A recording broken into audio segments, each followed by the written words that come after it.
आज हम बात करने वाले हैं relative lowering of vapour pressure की। रिलेटिव लॉरिंग का मतलब क्या होता है? अगर हम किसी चीज़ को बॉईल कर रहे हैं, अगर हम राइस को बना रहे हैं पानी में बॉईल करके, तो हम इसमें थोड़ा सा सॉल्ट ऐड करते हैं। Why we are adding salt into rice? Because उससे क्या होगा, आपके राइस जल्दी पक जाएंगे। ऐसा क्यों? क्योंकि सॉल्ट जो है बेटा, it will interact with water, and as salt is interacting with water, तो वो पानी को बाहर निकलने का चांस कब देगा? क्योंकि वो पानी के घर में एक तरीके से मेहमान है, मेहमान से पानी इंटरेक्शन करने में बिजी है, तो अब वाटर को वेपर में कन्वर्ट होने का चांस कम मिल रहा है, यानी कि पानी के ऊपर वेपर प्रेशर कम एग्जर्ट हो रहा है। अब वाटर के ऊपर वेपर प्रेशर अगर कम एग्जर्ट हो रहा है तो वो बॉयल भी इजीली हो जाएगा। बॉयल इजीली होगा, boiling point, elevation in boiling point होगा, boiling point is increasing as vapour pressure is decreasing. तो हमारी चीज़ जो है, जो भी हम कुक कर रहे हैं, वो इजीली कुक हो जाएगी। और हम यहाँ जो सॉल्यूट ऐड करते हैं वो नॉन वॉलेटाइल है। नॉन वॉलेटाइल का मतलब उसका खुद का वेपर प्रेशर नहीं होगा। जो भी वेपर प्रेशर होगा वो सॉल्वेंट की वजह से ही होगा, क्योंकि नॉन वॉलेटाइल वो उड़ नहीं सकता है। वॉलेटाइल मतलब जो खुद भी वेपर में कन्वर्ट हो सकते हैं। ठीक है, तो यहाँ पर इसे कहते हैं relative lowering of vapour pressure. तो मैं इसका एक बार डेफिनेशन रीड कर रही हूँ। आफ्टर एडिंग दी सॉल्यूट, और आई विल से, यहाँ पे हम जो सॉल्यूट की बात कर रहे हैं, it is non volatile, the solute is non volatile. ठीक है, after adding non volatile solute, the vapour pressure of solution is found to be lower than that of pure liquid. Right, अब हमें decrease in vapour pressure यानी कि relative lowering को find out करना है। तो हम यहाँ अकॉर्डिंग टू रॉल्स लॉ एक बार इस इक्वेशन को छोड़ते हैं, आगे बढ़ते हैं।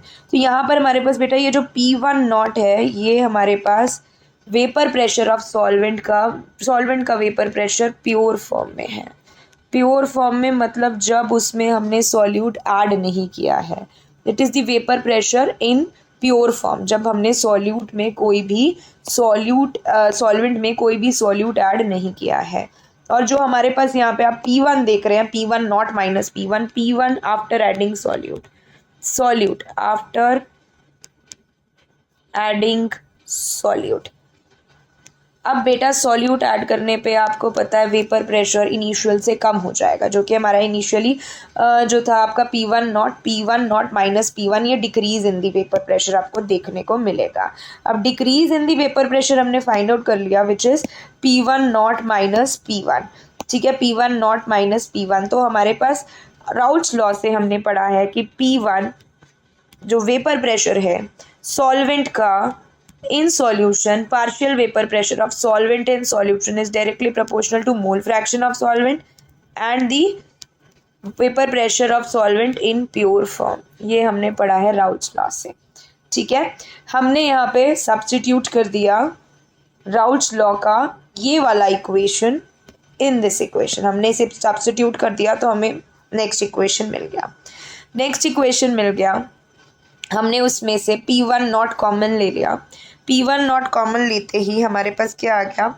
P1 नॉट कॉमन लेते ही हमारे पास आ गया 1 माइनस x1। अब आप लोगों को पता है कि अगर किसी सॉल्यूशन में दो कंपोनेंट हैं, दोनों की मोल फ्रैक्शन मान लो 1 और 2 है, दोनों की मोल फ्रैक्शन क्या होगी? 1 के बराबर। तो यहाँ पे हमारे पास P1 नॉट कॉमन लेते ही आ गया 1 माइनस x1। तो 1 माइनस x1 को हमने x2 ले लिया। Delta P1 divided by P1 not, which is relative lowering. Relative मतलब कितना इंक्रीज डिक्रीज हुआ विद रिस्पेक्ट टू ओरिजिनली हमारा प्योर सॉल्वेंट में कितना वेपर प्रेशर था, is equal to the mole fraction of solvent, mole fraction of solute, sorry, क्योंकि x2 हमारे पास mole fraction solute का और x1 हमारे पास सॉल्वेंट का था। अब आपको ज़्यादा अच्छे से क्लियर होगा ये सारा कुछ जब हम इसके थोड़े से क्वेश्चन प्रैक्टिस कर लेंगे, जो कि मैंने ऐड किए हैं। और इम्पॉर्टेंट क्वेश्चन है बेटा, इसी टाइप के आपके बोर्ड में आते हैं क्वेश्चंस, और आपका बढ़िया प्रैक्टिस हो जाएगा। आप यही सारी वीडियोस देख लो। आपके इसके अलावा आई डोंट थिंक सो कि यही टाइप है क्वेश्चंस का। आप NCERT भी देखोगे तो you will get such type of question only, and you will find these kind of question in your exams. ठीक है, तो अब हम बढ़ते हैं आगे। नेक्स्ट टॉपिक जो हमारा प्रैक्टिस पार्ट है। ठीक है, प्रैक्टिस पार्ट के अंदर हमारे पास तो फर्स्ट क्वेश्चन जो हमारे पास आ रहा है, solution is prepared by dissolving 10 gram of non volatile solute in 200 grams of water.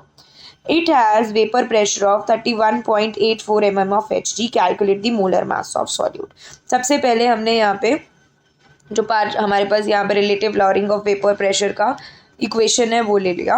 अब यहाँ पे आप कहोगे ये WM क्या आ गया। देखो बेटा, हमने यहाँ पे x2 की बात की थी, we were talking about x2 की हमने बात की थी। मोल फ्रैक्शन ऑफ सॉल्यूट की is equal to, it was equal to mole fraction of solute x2। अब मोल फ्रैक्शन ऑफ सॉल्यूट क्या है आपके पास, number of moles of solute N2 divided by total number of moles of solution, ठीक है, N2 plus N1। तो यहाँ पे अगर मैं बात करूँ विद रिस्पेक्ट टू वाटर, जो हम सॉल्ट डाल रहे हैं वो बहुत कम है, तो अगर मैं दोनों की जब टोटल में अगर मैं देखूँ तो मैं यह मोल फ्रैक्शन जो हमारा सॉल्ट वाला है वो इग्नोर कर सकती हूँ। तो हमारे पास बन गया N2 बाई N1। अब N2 क्या है, number of moles of solute divided by the number of moles of pure solvent, N2 by N1।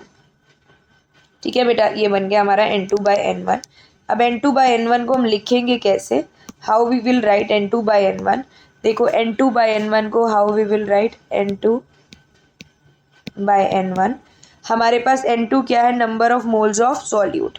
Solute को हम लिख सकते हैं गिवन मास अपॉन में मोलर मास। मान लीजिए सॉल्यूट का गिवन मास था W और हमारे पास मोलर मास है सॉल्यूट का M, डिवाइडेड बाय N1 जो कि वाटर है।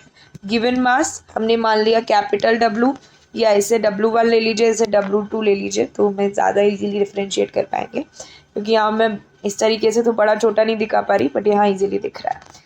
तो यहाँ पे हमारे पास W2 हो गया given mass of the solvent, and या कैपिटल M हो गया molar mass of the solvent. तो यही हमारा ऊपर वाला फॉर्मूला है, इसी तरीके से बनाया गया है। तो आई होप आपको ये समझ आ गया होगा। अब आपको कुछ भी नहीं करना, you just have to put the values in this formula. हमें मोलर मास कैलकुलेट करना है सॉल्यूट का। तो हमने क्या किया, आप लोगों को यहाँ एक्सप्लेन किया गया है। P0 is the vapour pressure of pure water, P is the vapour pressure of solvent, M is the molar molecular weight of solute and W is the molecular weight of solvent. तो आप इसे solve करेंगे, value आपके पास आ गया। अगर मैं यहाँ बात करूँ P0 प्योर फॉर्म में जो आपका वेपर प्रेशर है, प्योर फॉर्म में जो वेपर प्रेशर है तो वो आपका क्या है 32 mm ऑफ Hg। एंड जो हमारा सॉल्यूट हमने वाटर में ऐड किया तो आपका वेपर प्रेशर आया 31.84 mm, divided by pure form का vapour pressure which is again 32 is equal to, हमने सारी वैल्यूज पुट कर दी हैं मासेस की। मासेस की वैल्यू थी हमारे पास W स्मॉल w की 10 और कैपिटल M की हमारे पास या molar mass of water into 18 हो गया हमारे पास, divided by small m into 200 जो हमारे पास गिवन मास ऑफ वाटर हो गया। तो हमने यहाँ स्मॉल m की वैल्यू निकाल ली which comes out to be 180। तो यहाँ पे हमने इस तरीके से मोलर मास सॉल्यूट का कैलकुलेट किया, और बिल्कुल ऐसी क्वेश्चन आपको मिलने वाले हैं, तो need not to worry.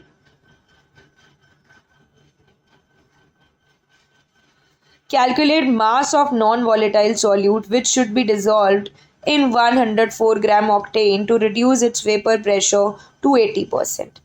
Let the vapour pressure of pure octane हमने मान लिया। हमें चाहिए, हमने पूछना है कितना नॉन वॉलेटाइल सॉल्यूट ऐड करें कि जो ऑक्टेन का वेपर प्रेशर है वो 80% तक रिड्यूस हो जाए। हमने मान लिया कि हमने सपोज कर लिया प्योर ऑक्टेन का वेपर प्रेशर क्या था P1 नॉट।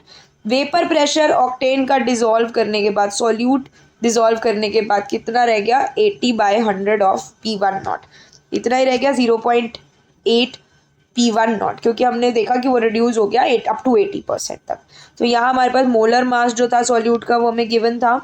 ऑक्टेन का मास जो था 114 हमने यहाँ से फाइंड आउट कर लिया, क्योंकि हमें ऑक्टेन का मास हम कैसे फाइंड आउट करेंगे, by using the chemical formula of octane. Chemical formula आपका ऑक्टेन का है C8H18। C8H18 का यूज़ करिए और इसका मोलर मास फाइंड आउट कर लीजिए। Use C8H18 and find out the molar mass of octane. उसके बाद यहाँ पे लिखा भी है C8H18, तो यहाँ पे हमने मोलर मास फाइंड आउट करके ही दिखा दिया है 114 ग्राम्स पर मोल। हमने कुछ नहीं किया बच्चे, हमने फिर से वही फार्मूला लगा दिया। We are just applying that formula. अब ध्यान से देखिए, we have just applied that formula. तो उस रिलेशन को अप्लाई करने पे हमारे पास P1 naught minus P1 divided by P1 naught is equal to W2 into M1 divided by M2 into W1। तो यहाँ पे हमने सारी वैल्यू सब्स्टिट्यूट कर दी और हमारे पास रिक्वायर्ड मास आ गया सॉल्यूट का 8 ग्राम्स। ठीक है बच्चे, तो ये था आज का हमारा relative lowering of vapour pressure. और आप लोगों का जल्दी ही मैं टेलीग्राम चैनल जो है आई विल स्टार्ट, ठीक है, I will start with the Telegram channel, जिसमें जो है आप नोट्स भी मिल जाएंगे आपको, क्योंकि हमारी ये ट्यूशन सीरीज़ बिल्कुल फ्री है। इसके साथ साथ आपको 9th-10th की भी 1 शॉट वीडियोस हमारे चैनल पे मिलती हैं, शॉर्ट वीडियोस भी मिलती हैं। जहाँ भी मुझे लगता है बच्चों को इस टॉपिक में डाउट आता है वो मैं ज़रूर उस पर वीडियो बनाती हूँ। उसके साथ साथ क्विजेज़ भी आपको हमारे चैनल पे रेगुलर मिलती हैं। Like, subscribe and share.